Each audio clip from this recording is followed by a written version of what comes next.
Hello everyone. कल last day हम लोग शेयर बेस्ड पेमेंट्स का रिवीजन कर रहे थे फॉर सीएमए फाइनल। एक दिसंबर 2022 के एग्जाम का क्वेश्चन हमने देखा था, जिस क्वेश्चन में कुछ एम्बिग्विटीज थी वैल्यूज को लेकर, फेयर वैल्यू ऑफ शेयर या फेयर वैल्यू ऑफ ऑप्शन वगैरह। एंड एक चीज जो मैंने इनिशियली मार्क की थी बट बाद में मैं क्वेश्चन में इंप्लीमेंट करना रह गया, that was the grant date of 1718 का ग्रांट था और आपका वेस्टिंग हो रहा है 31 मार्च 21 को। तो total period of employee stock option है 33 मंथ्स। 17 को ग्रांट हुआ है 31 मार्च 21, 33 मंथ्स का टोटल ग्रांट पीरियड है। और दूसरा एक जो फेयर वैल्यू ऑफ शेयर दिया हुआ था इंस्टीट्यूट के, मैंने जब सजेस्टेड आंसर देखा, कुछ बच्चों ने मेरे को क्वेरी रेज की तो मैंने सजेस्टेड आंसर चेक किए। इंस्टीट्यूट ने इसको फेयर वैल्यू ऑफ शेयर ही मानकर क्वेश्चन के आंसर दिए हैं अपने सजेस्टेड आंसर में। वहां पर जो आंसर दिया गया है मैं आपको एक्सप्लेन कर देता हूं उन्होंने क्या आंसर दिया है। उन्होंने आंसर दिया है ICMAI suggested answer, so that आप में से किसी भी बच्चे का कोई मिस्टेक ना हो। उन्होंने सजेस्टेड आंसर में दिया है ईयर 1 का एक्सपेंस 2100 एम्प्लॉइज थे, जिसमें 100 एम्प्लॉइज छोड़कर चले गए। हर एम्प्लॉय को 100 शेयर देने का हमने वादा किया है। अब फर्स्ट ईयर के एंड में fair value of the share is 93, exercise price is 63। उन्होंने इंट्रिंसिक वैल्यू के हिसाब से हर साल कैलकुलेट किया है, बट इंट्रिंसिक वैल्यू को हर साल रिवाइज किया है। तो 93 minus 60 rupees 93 minus 60 into 9 months by 33 months, क्योंकि पूरा का पूरा जो वेस्टिंग पीरियड है वो 33 मंथ्स का है, जिसमें फर्स्ट ईयर में 1 जुलाई 18 से लेके 31 मार्च 19 9 मंथ्स कंप्लीट हुए हैं, 9 मंथ्स। तो उनके हिसाब से आंसर आया 2000 into 100 into 33 into 9 by 33 which is 18 lakh rupees. 18 lakh rupees.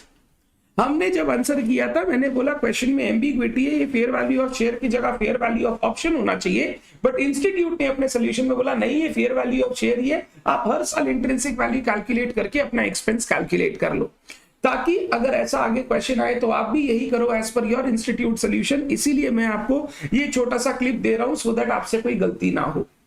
Year 2, अब 2000 एम्प्लॉइज में 80 एम्प्लॉइज और छोड़ के चले गए। 2000 में से 80 एम्प्लॉइज और छोड़ के चले गए।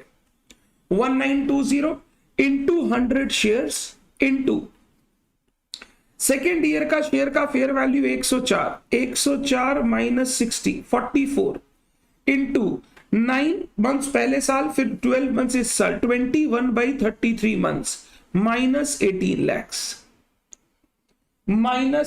लैक्स। तो 1920 into 100 into 44 into 21 by 33 minus 18 lakhs. Second year का खर्चा 35,76,000। ये सेकेंड ईयर का खर्चा, ये सेम रहेगा। इधर उन्होंने अपने फेयर वैल्यू ऑफ ऑप्शन मान के कर रहे थे, उन्होंने बोला नहीं फेयर वैल्यू ऑफ शेयर है तो मैं एक्सरसाइज प्राइस माइनस करके इंट्रिंसिक वैल्यू निकाल रहा हूं। और ये टोटल कंप्लीटेड मंथ्स हो गया 21 total completed months out of 33 months minus 18 lakh जो फर्स्ट ईयर में खर्चा बनाया।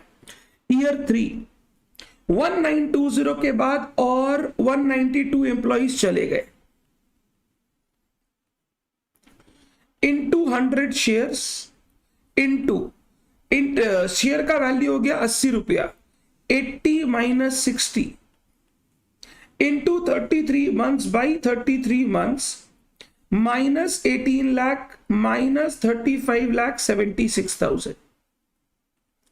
तो ये हो गया 1920 minus 192 into 100 shares into ₹20 minus 18 lakh minus 35,76। ये हो गया 19,20,000 नेगेटिव। हमने पहले से ज्यादा रिजर्व बना रखा है, इस साल उसको रिवर्स कर दीजिए, उसकी जरूरत नहीं है। एंड फाइनली ऑप्शन जो फोरफीट हुए, फोरफीटेड ऑप्शंस, हमने देखा था 28 इंप्लॉइज का ऑप्शन फॉरफिट हुआ है, 28 इंप्लॉइज इंटू 100 शेयर्स इंटू ₹20।